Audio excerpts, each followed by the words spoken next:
Saturn is the perfect villain. अगर आपने भी लेटेस्ट मांगा चैप्टर्स पढ़ा होगा तो आप भी समझ गए होंगे कि मैं किस बारे में बात कर रहा हूँ। लेकिन अगर आप में से कोई नहीं जानता है तो सैटर्न 5 गुरु में से एक है जिनकी शक्तियों के बारे में हमें कुछ नहीं मालूम। कुछ चैप्टर्स पहले जब साबो का उनसे क्लैश हुआ था तब हमने बस ये देखा था कि इन लोगों के पास कुछ मिस्टीरियस सी डार्क पावर्स है। फिर अभी लेटेस्ट इवेंट्स में जो एगहेड आइलैंड में हो रहा है उसमें अब जाकर हमने पहली बार किसी गुरुसे को मरीजों से बाहर आते देखा है। वो भी इसलिए बिकॉज वेगापंक को एलिमिनेट करना बहुत क्रूशियल है वर्ल्ड गवर्नमेंट के लिए, वरना सारा कच्चा चिट्टा बाहर आ जाएगा। As Vegapunk has been researching on Ohara studies, जो कि वर्ल्ड गवर्नमेंट नहीं चाहती है। इससे वॉइड सेंचुरी और इमू का सीक्रेट बाहर आ सकता है। लेकिन इससे पहले कि वेगापंक को निपटा सके स्ट्रॉ हैट्स वहां जाते हैं, फिर साइफर फोर को हराते हैं and now they have decided कि वो वेगापंक को बचाएंगे और अपने साथ ले जाएंगे। तो जब वेगापंक को एलिमिनेट करना इतना मुश्किल हो गया है because of straw hats involvement, तो सैटर्न ने खुद एक्शन करना शुरू कर दिया है। और भाई साहब, सैटर्न का एगहेड में एंट्री लेने से पहले ही सबको अलर्ट कर दिया गया है, गोरो से आ रहा है और जो भी वाइस एडमिरल से लो लेवल है बाहर निकल जाओ। And Saturn true form was devilish.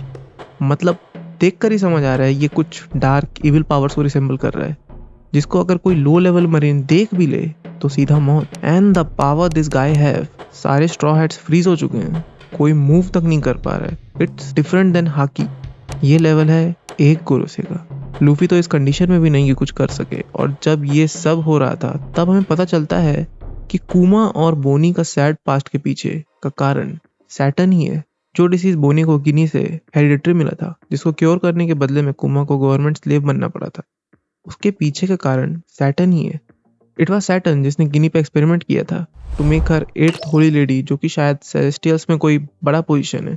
I don't know, शायद हमें आगे जाके पता चले। लेकिन उस एक्सपेरिमेंट का साइड इफेक्ट से गिनी को सफायर डिसीज हो गया एंड लेटर बोनी टू। लेकिन सिर्फ डिसीज ही हेरिडिटरी नहीं है। इनफैक्ट बोनी का पावर भी उस एक्सपेरिमेंट का रिजल्ट है। बोनी कोई डेविल फ्रूट यूजर नहीं है। उसका ये पावर जिससे वो कभी बच्ची कभी एडल्ट बन सकती है, वो किसी डेविल फ्रूट खाने से नहीं मिला है, but it is some experiment. और सैटर्न ये भी जानता है कि ये पावर्स तभी काम करेगा जब Bonnie will believe 100% in her and sun god Nika. As उसके पावर्स भी काफ़ी हद तक निका के पावर को रिसेंबल करते हैं, जैसे उसका हाथ बड़ा करके फ्यूचर डिस्टॉर्टेड पंच मारना, जो कि लूफी के रेड हॉक के जैसा दिखता है। सो जब बोनी कुमा के डेथ के बारे में सुनती है, उसके पावर्स कम हो जाते हैं। She gave up and was ready to die. वो तो कहानी में ट्विस्ट आ गया क्योंकि कुमा, जिसको पूरा मशीन बना दिया गया था, इज रिवर्टिंग बैक, जिसको देख के खुद वेगापंक भी हैरान है। और अगले चैप्टर में मोस्ट प्रोबेबली हमें वो कुमा पंच देखने को मिलेगा। That will be very awesome. पर जो भी हो, ओडा सेंसे ने क्या विलन डिजाइन किया है। सैड पास्ट के पीछे जिसका हाथ है, ओवर पावर्ड है, मिस्टीरियस है, मैन ऑफ साइंस है, और सबसे बढ़कर एक गोरोसे है। और क्या पता, शायद जो थियरीज आ रही थी कि ड्रैगन एगहेड आएगा क्योंकि गोरोसे बाहर निकला है, माइट बी ट्रू।